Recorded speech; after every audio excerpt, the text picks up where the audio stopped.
Good news for Angela Merkel. Angela Merkel is still Chancellor. She did win the election for the fourth time, so she will serve a fourth term as Chancellor. But her bloc, the CDU and the CSU, got their worst election results since 1949, although it remains the biggest group in Parliament. And now the Chancellor, Angela Merkel, has the challenge of putting together a coalition to form a government, which is going to be significantly more difficult than the three occasions previously when she's won the election.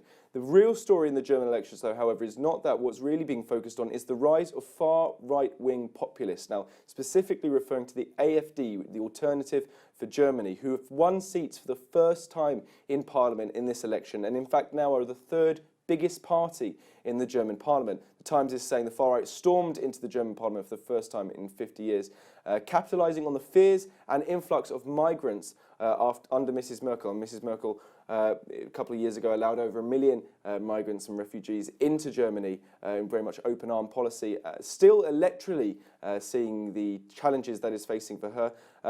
Times also saying more than 5 million voters ignored appeals from Mrs Merkel and other mainstream leaders not to back the Alternative for Germany. So what the real story is going to be in Germany in the next few days is how Angela Merkel is going to form a coalition to govern properly. But certainly the key line from that election is she's back in, but her authority has definitely taken a hit.